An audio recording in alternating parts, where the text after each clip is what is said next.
Musim MotoGP 2025 tampaknya menjadi panggung bagi kisah penembusan Marc Marquez. Setelah pulih dari cedera parah pada lengan kanannya dan mengambil pertaruhan besar dalam karirnya, pembalap berusia 32 tahun ini kembali mendominasi. Senyum lebar khasnya dan motor Ducati bernomor 93 telah menjadi pemandangan umum.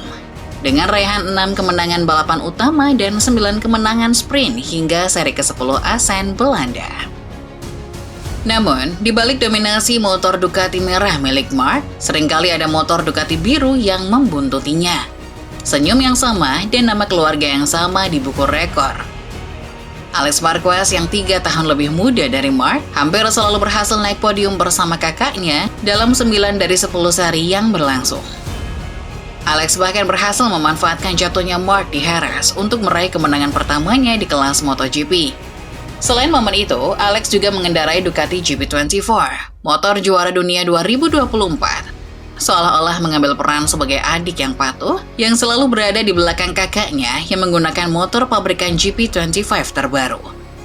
Kemampuan dan dampak kedua saudara ini di kejuaraan dunia telah menjadi perbincangan selama 1 dekade terakhir. Mereka selalu sangat dekat, tinggal di rumah yang sama, berbagi pelatih, dan bahkan memiliki agensi yang mengurus kepentingan mereka bersama. Di MotoGP, mereka pernah menjadi rekan satu tim di Honda HRC. Meskipun Alex layak mendapatkan tempatnya berkat gelar juara dunia Moto2, ada sedikit aroma nepotisme dalam keputusan itu. Namun selama 3 tahun di Honda, performa motor menurun dan Alex hanya berhasil meraih 2 podium. Mereka kemudian bersatu kembali di tim satelit Gresini pada tahun 2024, sebuah langkah yang akhirnya membawa Marc kembali ke tim pabrikan Ducati untuk musim 2025.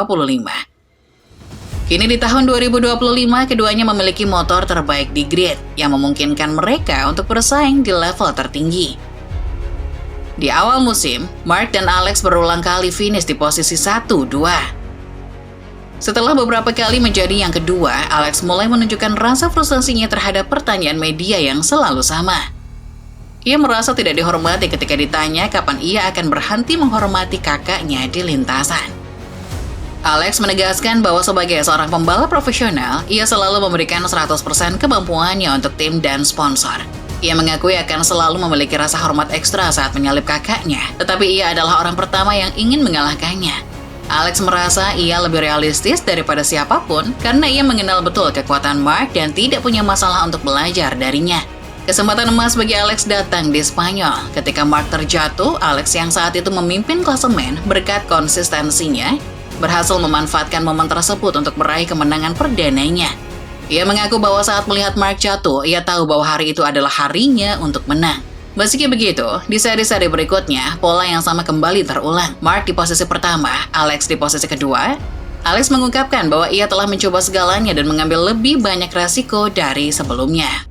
Namun, ia juga mengingatkan media bahwa ia adalah satu-satunya pembalap yang berhasil mengalahkan Marc dalam balapan sprint musim ini, sebuah kepuasan tersendiri baginya. Di Assen, frustasi Alex mencapai puncaknya. Setelah Marc terjatuh 2 kali pada hari Jumat, ia berhasil memenangkan balapan sprint pada hari Sabtu dengan selisih hanya 0,3 detik dari Alex. Ini adalah jarak terdekat di antara mereka sepanjang musim, dan Alex terlihat sangat kecewa karena gagal memanfaatkan kesempatan itu. Naasnya, pada balapan utama hari Minggu, Alex justru terjatuh dan mengalami patah tulang.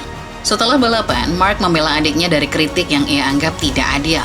Ia menyatakan bahwa orang-orang perlu menghormati semua pembalap. Marc menegaskan bahwa ia bertahan dari serangan Alex pada hari Sabtu dengan cara yang sama kerasnya seperti ia bertahan dari serangan Marco Bezzecchi pada hari Minggu. Ia menjelaskan bahwa semua pembalap di grid ingin menang dan berjuang untuk timnya masing-masing. Dominasi Marquez bersaudara ini menjadi tantangan unik bagi MotoGP karena untuk pertama kalinya, anggota keluarga menjadi rival utama di lintasan. Banyak yang penasaran sejauh mana mereka akan bertarung satu sama lain. Namun, pembalap lain seperti Pecco Bagnaia berpendapat bahwa mereka adalah profesional yang tidak akan melakukan hal-hal bodoh di lintasan. Kini, dengan cedera tangan yang dialami Alex, tugasnya untuk mengalahkan Marc dan mempertahankan posisinya di papan atas klasemen menjadi semakin berat. Seri berikutnya adalah di Jerman, sirkuit di mana Marc memiliki rekor kemenangan yang luar biasa. Musim MotoGP 2025 masih menyisakan lebih dari separuh perjalanan. Dan kisah persaingan dua saudara ini dipastikan akan semakin menarik untuk diikuti.